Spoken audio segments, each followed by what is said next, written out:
Alright, so we're back in the shop here. We're dicking around with the ye old Dauntless. Alright, I've got some Earl on my face. I'll explain that momentarily. So, what have we achieved today? Alright, so we have taken a look under the valve cover. Just take a peek, take a look, because I need to take those off anyway to paint them. So I just want to take a look. We have put the timing chain on correctly. All right, it appears to be okay. I've checked everything, rotated stuff around. There's no grinding or anything with the new timing chain on. Cylinders lining up right, valves are closing like they're supposed to, so things should be kosher. All right, so it's on there. We had to order a timing cover, and I can't remember if I already showed you this in a video or not, so I'm going to show you again. So just hang on just a second. Let me turn you. That way you can get a look at the wonderful shop here. I believe I already showed you this, but I'll show you again. Let's see. Get that out. Here's the timing cover that came off the old Dauntless, and it is it's probably usable, so obviously I'm going to keep it, but it's got some issues. Both of these water jacket slots are eroded violently. The bolt holes for them are eroded and broken. There's a lot of material missing right there.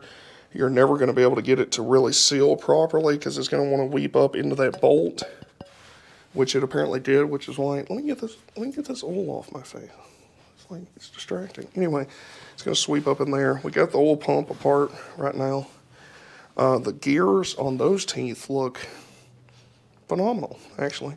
They look really good, so I might end up using those. I've got a new set. I ain't worrying about that right now until I get the new timing cover, which should be here hopefully in a few days. It's got a new seal in the front of it already, I think, so, and it should be, according to the website, it's an exact replica of this cover right here. Now, there is ones you can buy for a true Buick V6 that your oil filter, oil pump orientation is different. But the one that I ordered should be identical to this one. The only difference I can tell is this part right here is pointed more on the new one, and it doesn't have this timing indicator casted into it. So other than that, it should be the same. Hopefully it is. I don't know. I just felt kind of like I don't know. Me and my brother were arguing about it. I felt kind of, I didn't want to spend the money on the new cover, but I also didn't want to be an asshole and not spend money on the cover. Because it kind of does important stuff. I mean, all this does is dictate water flow, where your water pump mounts, where your timing chain is oiled, where your fuel pump goes in, and where your oil pump is. Other than that, it really doesn't even do anything. So, so we're waiting on that to get here. So we kind of roadblocked on that.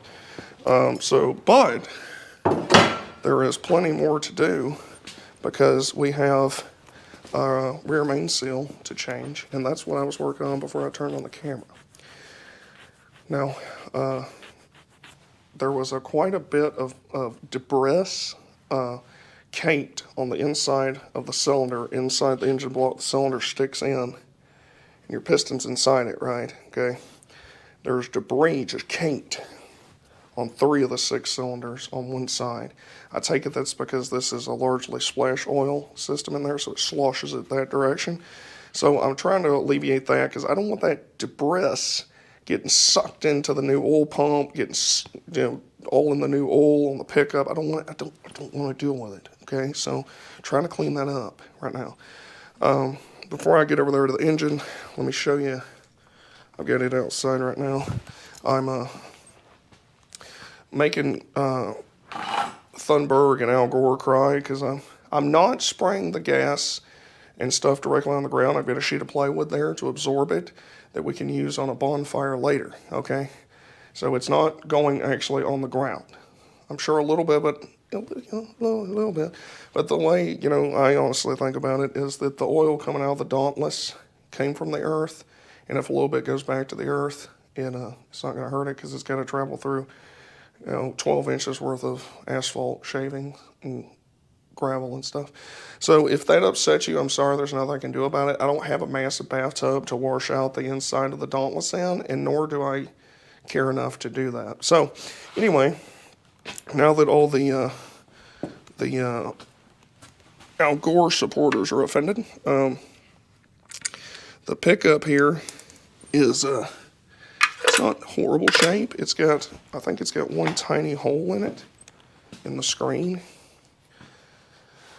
It's more than usable though, so let's go ahead and put it in this catch basin thing here and spray it off. Let me move you somewhere. There's oil everywhere on the ground right now, so I'm doing the best that I can, honestly. Let's see, let's lower, whoa, that was quick. Let's lower you down. So we got this basin right here. We're gonna put this in there. And we got some CRC parts cleaner, degreaser.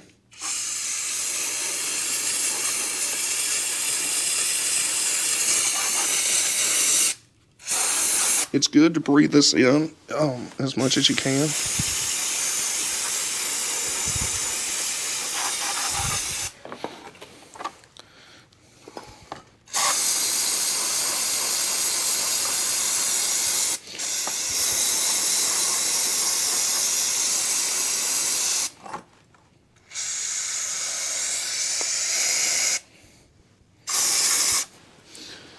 This ain't perfect. This is just going to get some of the stuff. Let's try some brake cleaner. Oh, brake cleaner seems to work better.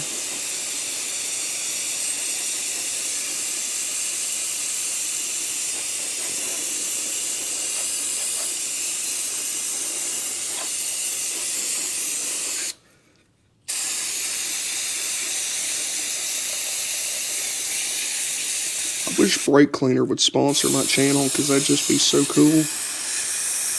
I use their product constantly. I hear it's really good to get on your skin and stuff, so. There's another dead soldier.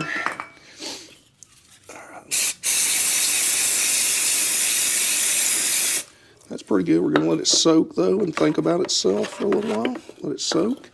And there's also this, like, oil splash guard thing, a jigger, that goes over the crank. It does stuff, I assume. This goes inside like that, and that does stuff. So, not sure exactly what, but we do need to get this stuff soaking because we're going to be putting it back in soon.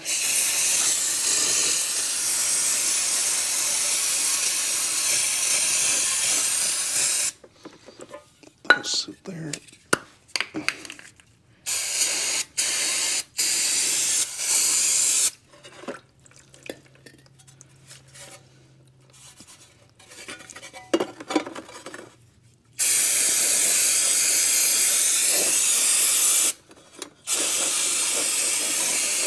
I got some steel wool over here, but I want to let it soak and get kind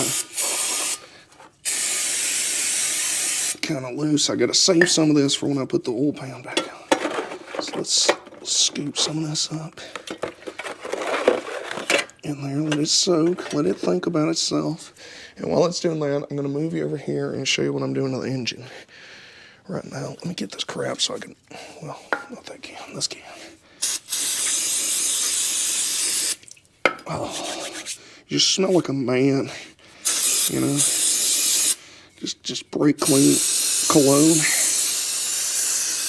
Like, you know, say I had a wife, and let's say her name was Gabriella, okay, and I come in every day, and she's like, you smell like a Dauntless V6, I love you, you know, it'd just be, I don't know how she could not embrace it. You know, because that would just, I wouldn't be upset if my wife came in smelling like a Dauntless V6. You know what I'm saying? Anyway, instead of talking about my mythical wife, so here's the Dauntless. So I chiseled out some of that gunk in there, and I've been spraying it out with gas. Let me plug up the light where you might could see something. And also simultaneously create a fire hazard.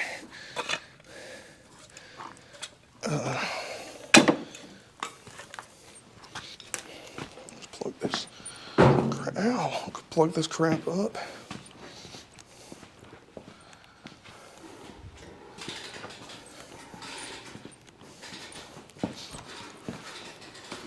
Got the distributor cap off,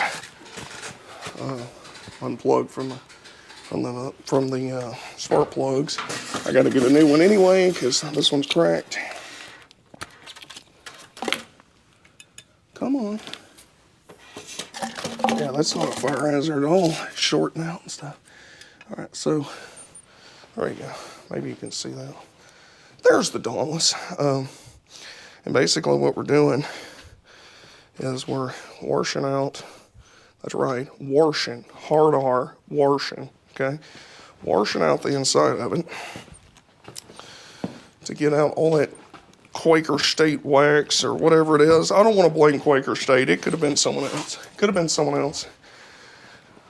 Probably was Quaker State, but it could have been someone else. So we're trying to get all that rinsed out in there, and the thing I'm using for that is a Sure Shot can. I like these and I hate them at the same time. This is my brother's. They work good and then they don't, and all the seals blow out and the tips get clogged up and stuff. But it is nice because then you can spray different solvents. What you do is you take it and you pump air into it to pressurize it until it's like going to explode like a stick, like a pipe bomb, you know, or a stick grenade. So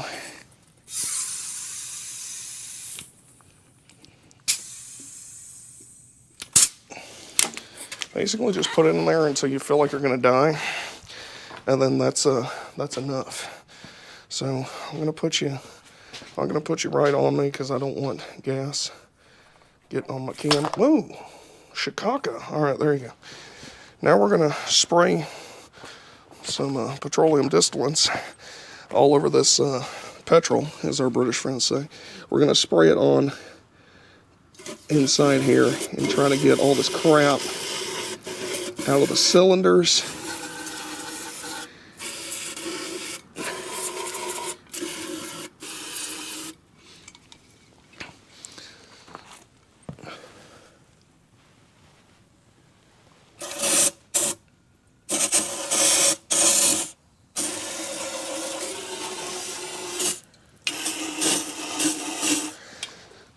And I know you're worried, like, Reclay Traveler, you're just degreasing everything.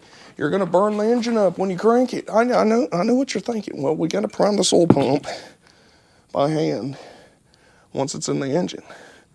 And we're obviously going to fill the oil pan up with fresh, clean oil, and we're going to blind ourselves with this light. So we're going to prime and circulate oil through the whole system for a minute, okay, before we crank it. We're not going to crank it dry. We're not going to spin any bearings. We're not going to do it, okay, because we ain't about that, all right? So I didn't say this is the right way to do this. I'm just telling you it's the way the Reclay Traveler's doing it, and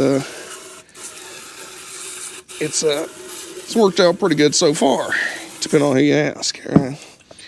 It's a matter of perspective, I suppose. But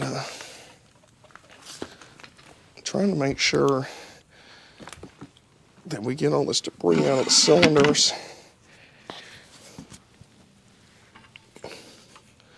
Oh, come on, come on. Come on, come on. We also don't want the Dauntless flipping over, so we gotta be careful.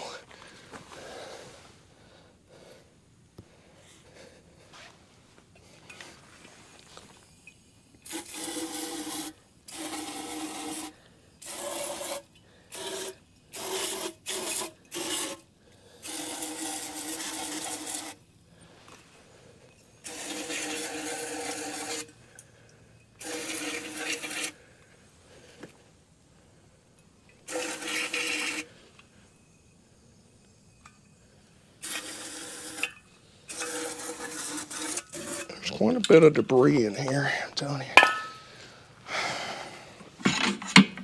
So, we'll rotate the engine around now. Hopefully y'all can see stuff. It's dark, okay?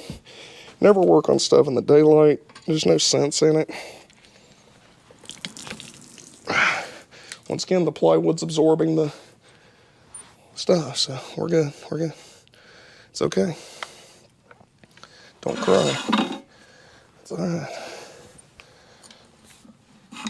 Oh. All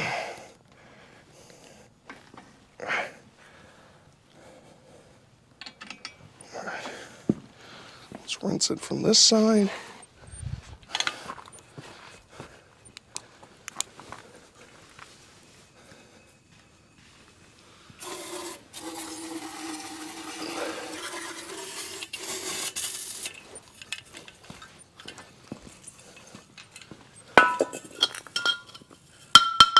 These are empty. Damn.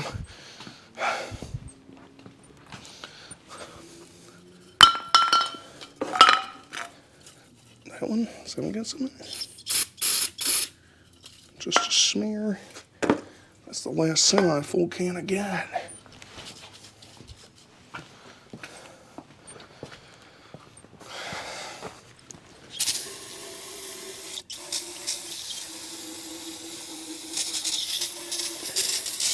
Oh, right in the eye. Oh, yeah. It's been a minute.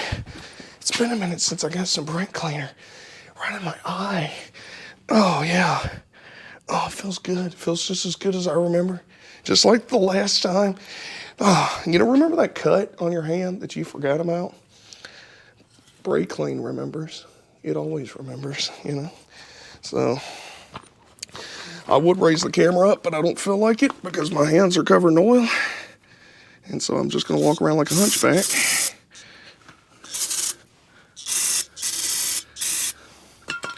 All right, let's see.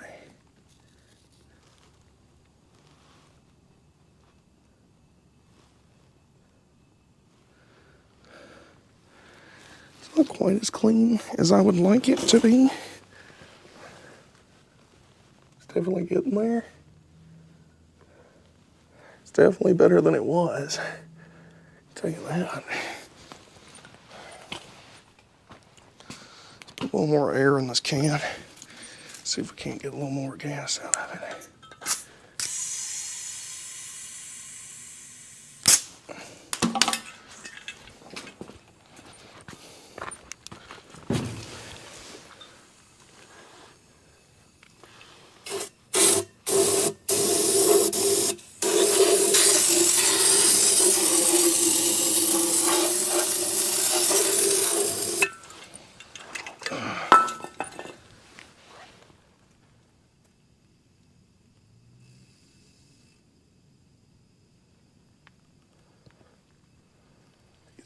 It's getting there. I think it needs a little more.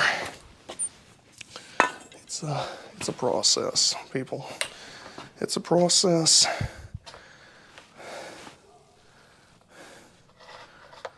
Let's put you like that. Oh! That's a different dog barking right now, by the way. That's not even the usual one.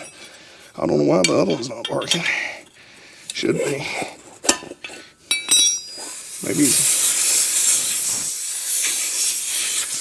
Maybe he's had a long day.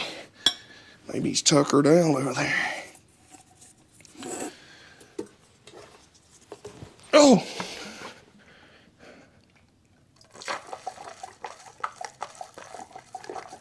You don't want to fill the can all the way up. You want to fill it about 3/4 because you're going to have room for the air to pressurize, okay?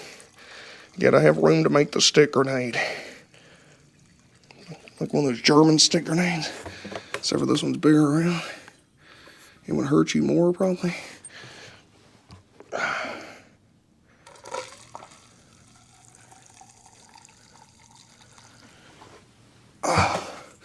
So I bought, this isn't exactly a history chat, but it's a cool story. So I bought some blacksmithing stuff from a World War II veteran. I don't think I told this story before. Maybe I did. I don't know. Anyway, he served in the South Pacific. When I met him, he had to have been 97, 98. And very cool old man. He had some really nice Champion Forge Works blower and forge and stuff.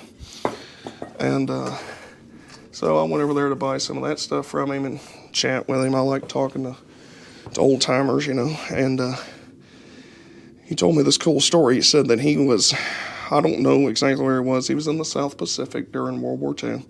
And he was called out to work on a tower, like a communications tower. I guess a radio tower, I would imagine. And he said he was climbing down from it, and a piece of it broke off and hit him right in the top of the head and split his head open. And he said he fell a little distance down to the ground. I don't think he was very high up when it happened. And he said all the guys around him ran up, grabbed him, rushed him over to the field hospital right there, and they stitched his head up. His skull wasn't cracked, but it split him. They thought it was, but it split his scalp open. He's bleeding everywhere. And he said that they stitched his scalp up, everything, no anesthesia because he was blacked out, so they went ahead and stitched it up before he came back conscious again. And he was telling me that, and then this was interesting. So a lot of American World War II veterans are not overly fond of, if they served in the South Pacific, they weren't overly fond of the Japanese people or culture when they got back home, right? My great uncles, my grandfather included, was not overly fond of Japanese things. So Toyotas, Nissans, anything Japanese related, they weren't overly fond of. Okay, my grandfather didn't actually serve in the South Pacific, but most of his brothers did, and I imagine he heard stories about what they dealt with during World War II. And the Japanese Imperial Army was not always the friendliest of people. Okay.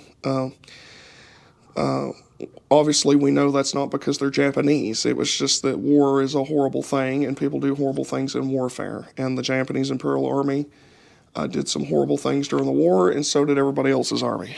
All that aside, this old man that I bought the forges from said that he came home one day from work, and he said he pulled in the driveway, and there was a brand new Toyota car sitting in the driveway.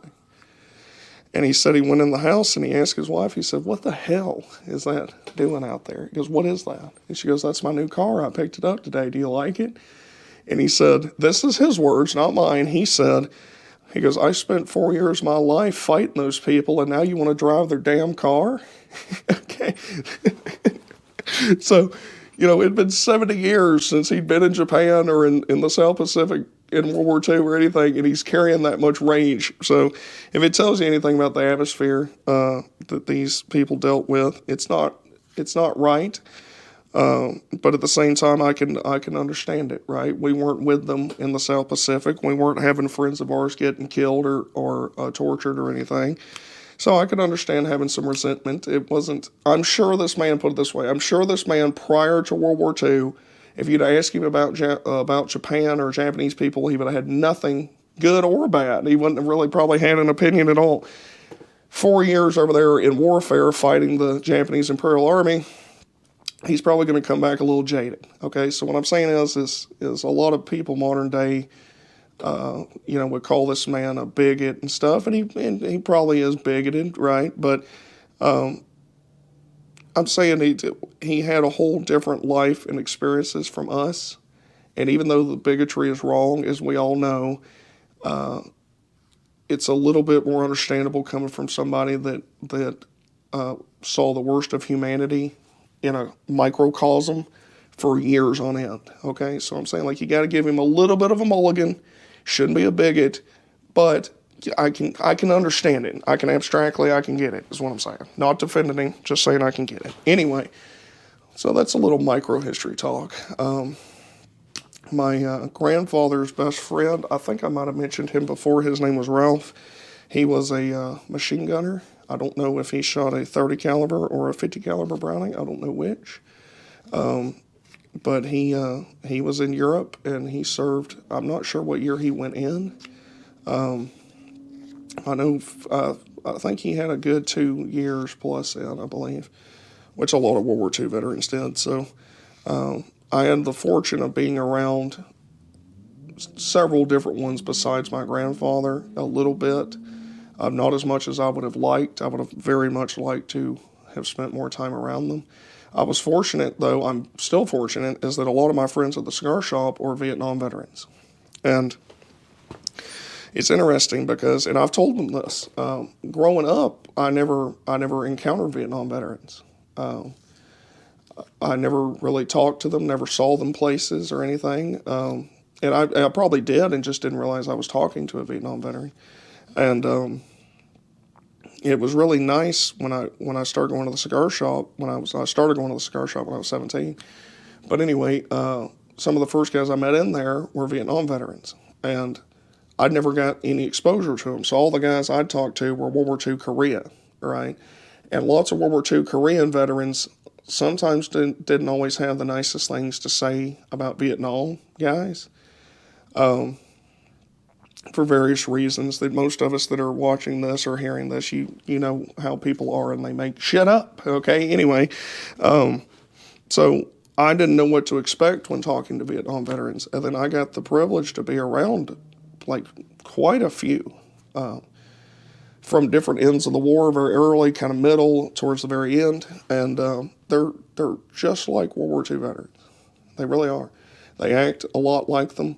At least the ones I know personally that are friends of mine. I've known them for 10 years now. It was just like talking to my grandfather, you know. They tell you different stories. They'll talk about it when they're in the mood to talk about it. You don't probe them. You don't ask them, probing questions. Generally, the conversation we have is very non-specific, just different things that they might have dealt with at different times, not involving horrible things, right?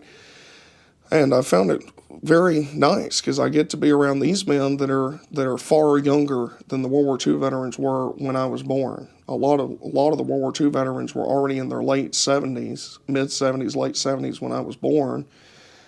These men, when I first met them, some of them were in their early 60s. You know, when I first met them, some of them were mid 60s, and so it's the experience talking to these Vietnam veterans, and I've got so much respect and love for them because they're good friends of mine, right? Whether they were veterans or not, I'd still think the world of them, but I'm saying, like, it's even an extra bonus that I get to be around them and hear them. One of my closest friends down there that I've known the longest down there, he's a Green Beret. He's just an absolute fascinating individual to talk to. He's got a really cool life, and I've known him for now 11 years or so, and he's just, you know, he's just the shit, is what I'm saying. He's the shit, and he's cool, and I've had the privilege of several of them have passed away now, but I knew quite a few other ones that were also Vietnam veterans, different aspects of the war, different things they did, but it's the exposure that I wish that I could have gotten with World War II veterans and even Korean War veterans. I didn't meet very many Korean War veterans. My other grandfather was drafted for Korea, but he went to Germany and drank and chased women, as he said. So he wasn't exactly in the Chosin Reservoir slugging it out with the Chinese army or the North Koreans. So it's not exactly the same. But even his stories from his time in the military I always found them fascinating anyway, even though they weren't in the theater of war or anything. It's interesting because it takes all kinds to make this operation work, right? My grandfather, the one that was in World War II, drove a weapons carrier like I talked about. He was in and around combat, but he was never directly responsible to be in combat, right? He's moving supplies, moving prisoners, moving injured men. His role is just as vital as the guy out there in the foxhole. It's just all the glam and glitter and everything goes to the guy in the foxhole because that's the guy that's going to potentially win the Bronze Star or the Silver Star or the Medal of Honor, right? They don't generally give medals of honor to guys running trucks behind the lines, you know, but nothing can go on without these men like my grandfather and millions of other people that were doing everything to make the operation work. I think it was Eisenhower and Patton, one or the other, I can't remember. They said that what won the war was the basically the weapons carrier, the military jeep, the Sherman tank, and the M1 Garand. Okay, that those things are what won the entire war. So 2 of those are just personnel carriers. They just moved men or products, finished goods around, food, ammunition, stuff. So anyway, a little rambling jaunt of a history talk there, but I want to give y'all something. I have another video filmed that I lost almost all my audio on, but I do have a history talk in it that's about World War One that you may or may not see. If y'all would like to see that, I might just do the history talk, like just standalone by itself, because I lost so much of the audio for the rest of the video that it would be hard to post. But if y'all would like to see the World War One history chat, it's probably 15 minutes. Let me know, and we'll post it up. But we'll see what y'all say. If y'all want to see it, let me know. I'll put it on there. Just talking about, artillery shells and chlorine gas and all that kind of stuff, World War One stuff. Anyway, let's get back to this. Y'all tell me you like the history chat, so I try to work them in there a little bit. I enjoy talking to the older veterans and hearing their stuff, things they did, places they saw. It's nice.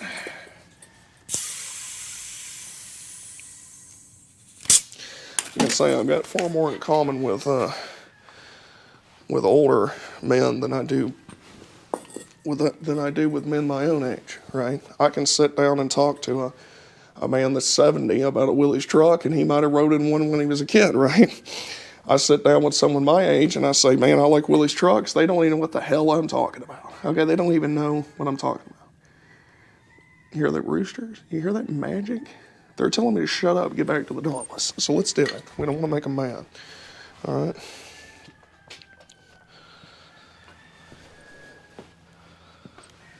Oh. Come here.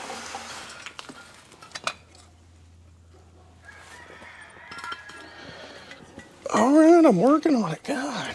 All right, God. All right, let's see.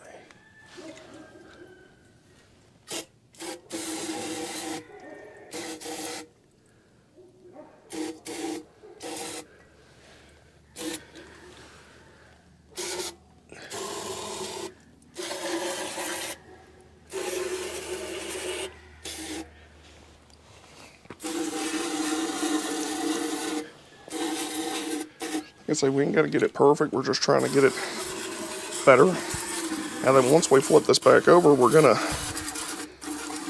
coat this all with some Earl, because we don't want this rusting, because this is gonna largely degrease it, and we don't want that. That's not what we want. All right, we don't want that. That's no bueno. All right, no bueno. I'm glad you're back in the comments, Brian Poole. Okay, I told you in the comments that you were giving me my abandonment. You had my abandonment issues stirred up, bro. All right, don't do that to me. I love y'all. I live for the comments. All right, live for them comments. So don't do me dirty, Brian Poole. Come on now, don't do me like that. Oh. All right, we're gonna do one more rinse with it like this. And then we're going to call that good enough.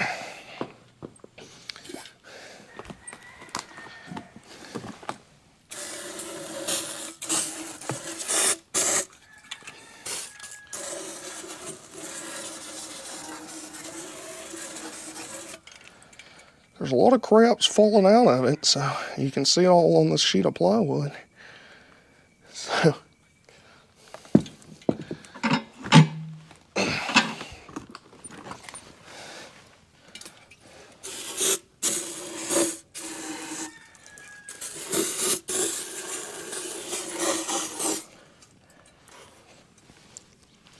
oh, if I don't fall down. Take this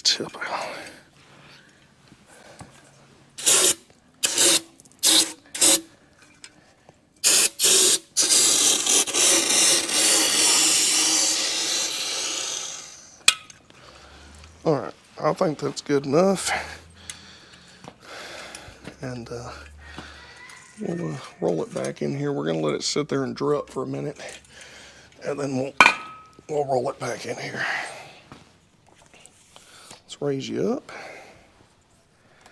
I'm running the camera off of an external battery again. No battery in the camera, external battery only. Now, I was looking at this, me and my brother were, and I forgot that this Dauntless runs the same manifold on both sides. Okay, I forgot about that. I remember reading it now that I was looking at it, but it's the exact same exhaust manifold on both sides, which is why one of them points the wrong direction.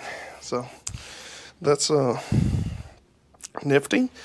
I haven't decided what I'm going to do about that yet. I don't remember. I don't know. Maybe y'all know. I don't know if the Buick V6 is the same. So if I just ordered some headers from a Buick V6, would it be the same ridiculous situation? Or can you... Because I just don't want to spend $500 on some headers. I just don't. I just don't want to. You know, I'm having a hell of a time with the camera today. I just really don't want to, you know. So, we're still going to think about that.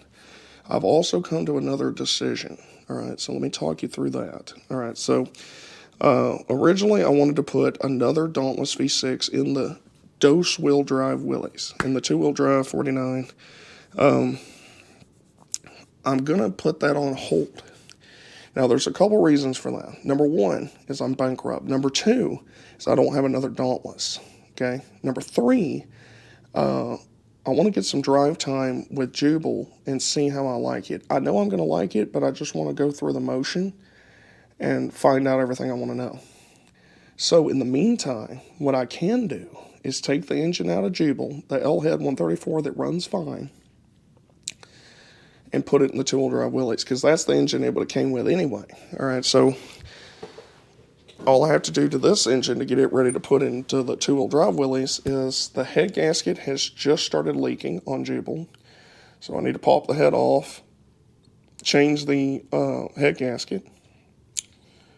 The oil pan gasket is leaking, so, the oil pan gasket is leaking, so probably take the oil pan off, go ahead and change the rear main seal, because there's no reason to have the oil pan off and not do that.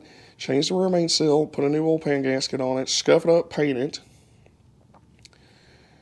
buy a clutch, put it in the 2-wheel drive one. Now, there's multiple reasons for why we want to do this. Number one, I want to drive the 2-wheel drive Willys. All right, number two, its transmission's already there. It's already got its exhaust run. If I just put this engine in there, I can literally hook the exhaust up, put a radiator in that mofo, and be driving it, okay?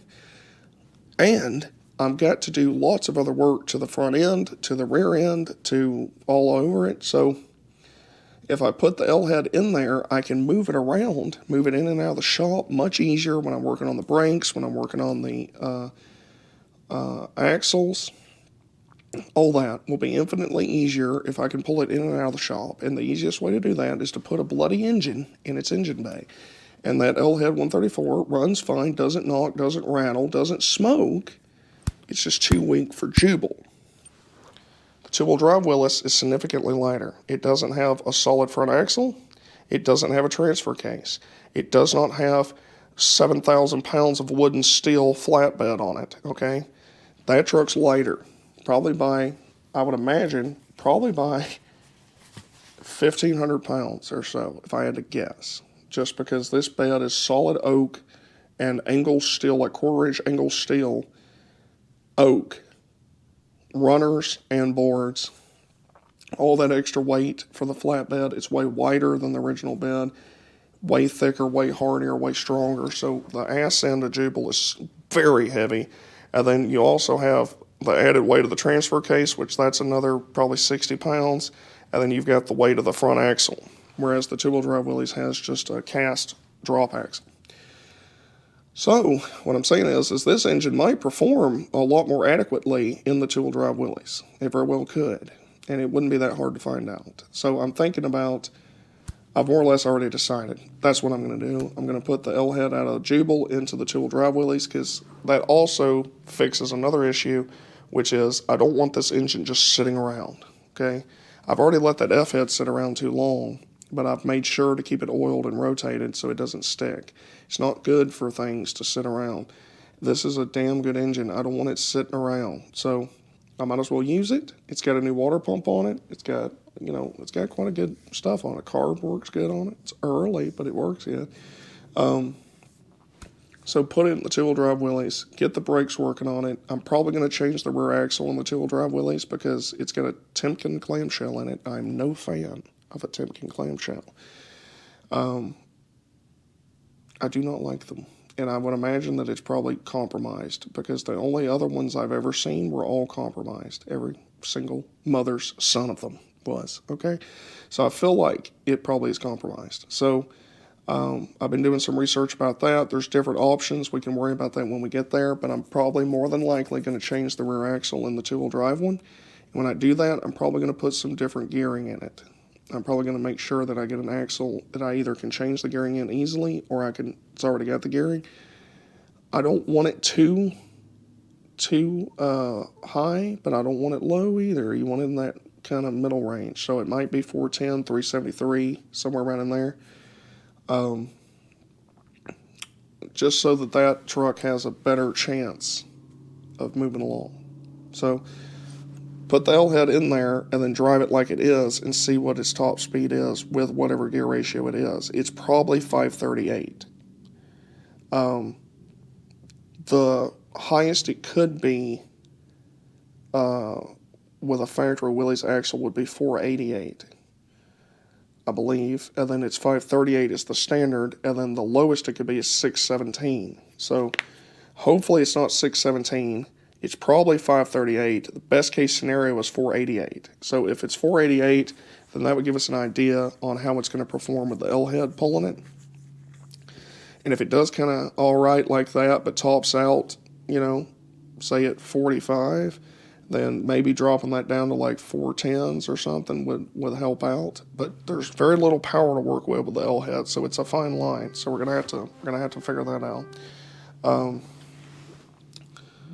But yeah, that's the plan. So as soon as Jubal's done, like the second Jubal's done, we're gonna hot shot it all around town, power braking it and stuff, and we're gonna roll the two-wheel drive Willys in here, pull the front clip off of it, or at least the radiator, at least the grill, and pop the L head into it with a new clutch, a new head gasket, another alternator, put it in there, and then button it back up and see how it performs. So yeah, that's the plan. All right, this is probably drip dried enough, so let's drag it back in here real quick, and then I'll show you the bottom inside of it and what I was trying to do once it's actually in here. So let's raise you up. This thing ain't easy to roll because it's got steel wheels on it. But we'll get it. We'll get it. Let's see. There we go. There's the pup.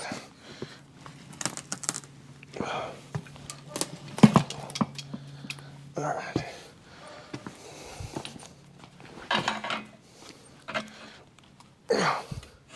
Come here. Come on. Come on. Come on. Don't be like that. There we go.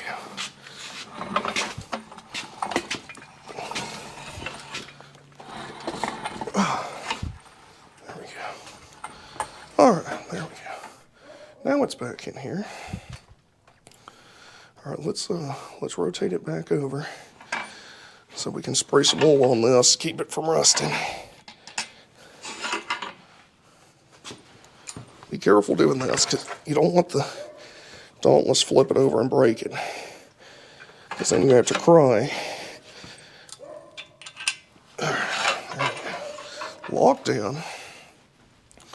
All right, so what I was actually trying to clean out here with the gas and everything was this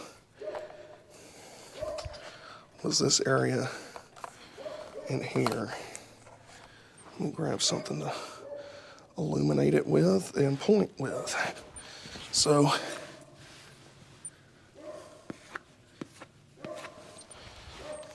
this quadrant, all right, so here's the cylinder sticking out into the block.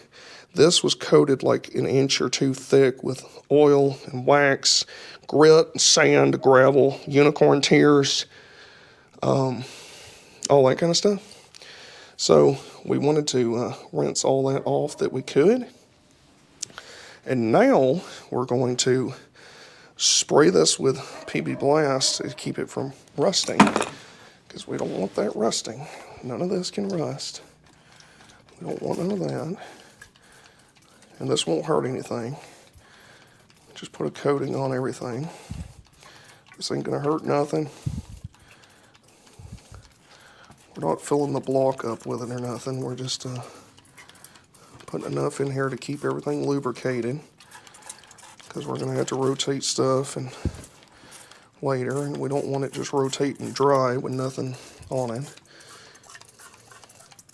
This wouldn't be enough, obviously, if we were going to do a hard crank on it, but this will keep it from rusting. And then you put the oil pan back on when we're ready to do that, and that will help as well. All right, there we go. So yeah, we were trying to clean out these areas in here, which we actually did a pretty good job. Pretty good. I should have took a picture of it before, because it was raunchy. Okay, it was rough. All right, but it's now better. So now we need to pop this bearing cap off and change the rear main seal. That's what we need to do.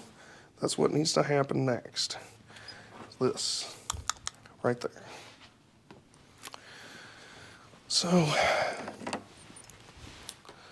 I'm not dramatically too big. It's probably 3/4. I don't know why I thought it was the size of Nantucket Island. Might be 11/16. Is it 11/16? Nope, 3/4. All right. Put that on there. And hopefully y'all can see this pretty good. I ain't got much better to do with lighting than what we got right now, so we're gonna see. Well, this is gonna be pretty dang tight, so I probably should use a 1/2 inch. So that's 3/4. So let's grab a 3/4 socket that's 1/2 inch, so we can snatch this bearing cap out there and have a look-see.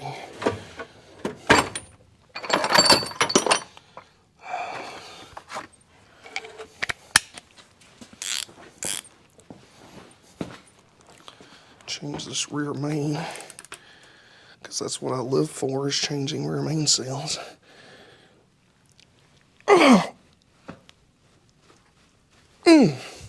Boy, howdy, that's tight. Oh, man. I don't want to break that ratchet. If I'm going to break one, let's break this vintage one. I've got 2 of it. This is old super ratchet J.H. Williams, which is now owned by Snap-on. So, it's rotating. Stop rotating. Come on. There it is. Whew. God. That was tight.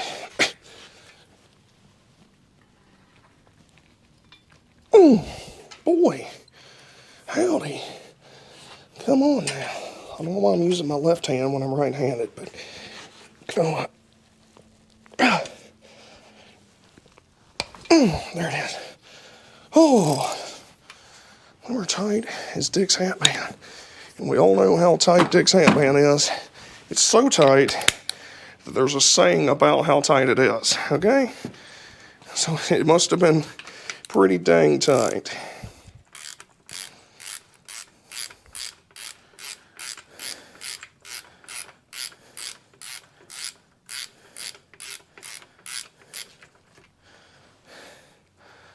right, we're going to keep these bolts to their respective sides.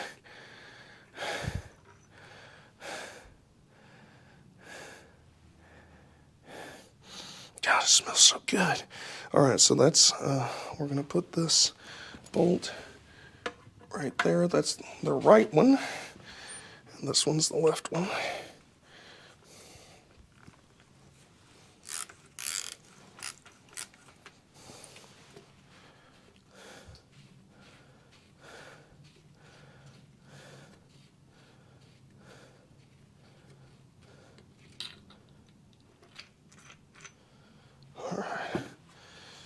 Right and left, they're on the magnetic tray like that, so we know their orientation.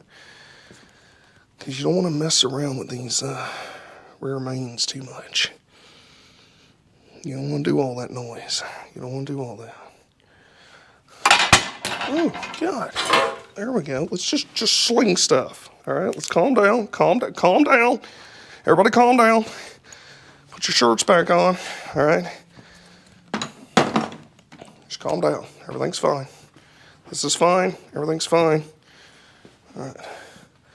So we need to get this cap off, which I might actually save for tomorrow, because I just know this is going to be a lot more laborsome process than I want it to be, because it always is.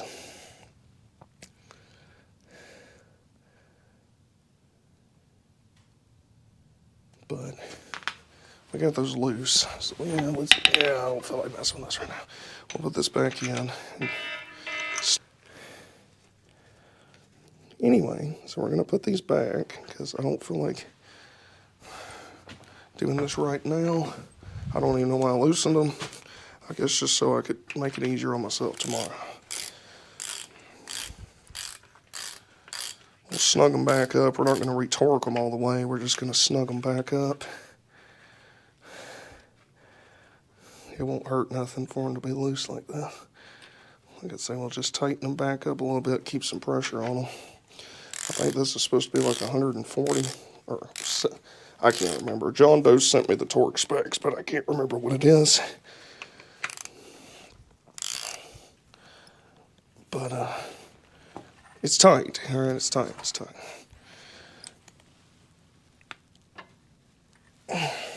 Tighten it back up.